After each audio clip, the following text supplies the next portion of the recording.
നമസ്കാരം, ഞാൻ മനോജ് നെടിയാക്കൽ. ഇന്നത്തെ റബ്ബർ ന്യൂസിലേക്ക് എല്ലാവർക്കും സ്വാഗതം. നിക്ഷേപകരെ ഞെട്ടിച്ചുകൊണ്ട് ഏഷ്യൻ മാർക്കറ്റുകളിൽ റബ്ബർ വില ആടി ഉലയുന്നു.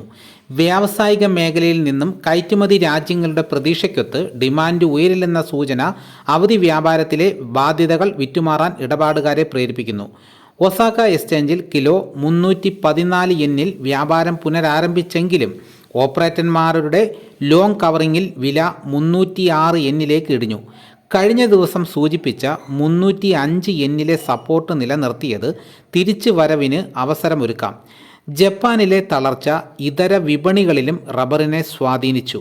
സംസ്ഥാനത്തിൻ്റെ പല ഭാഗങ്ങളിലും രാത്രി മഴ നിലനിന്നത് പുലർച്ചെ ടാപ്പിങ്ങിൽ നിന്നും ഒരു വിഭാഗം കർഷകരെ പിന്തിരിപ്പിച്ചു.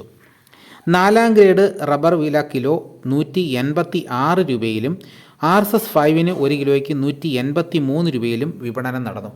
ഇതാണ് ഇന്നത്തെ റബ്ബർ ന്യൂസ്. ഇതോടുകൂടി വീഡിയോയുടെ പൂർണ്ണമാകുന്നു. എല്ലാവരും ലൈക്ക് ചെയ്ത് സപ്പോർട്ട് ചെയ്യണം. ഇതേപോലെയുള്ള വീഡിയോസ് കൃത്യമായ നോട്ടിഫിക്കേഷൻ കിട്ടാൻ ചാനൽ സബ്സ്ക്രൈബ് ചെയ്തിട്ടില്ലെങ്കിൽ ചാനൽ സബ്സ്ക്രൈബ് ചെയ്ത് നോക്കുക. മറ്റൊരു വീഡിയോ ഉടനെ എത്താം. എല്ലാവർക്കും എൻ്റെ നന്ദി.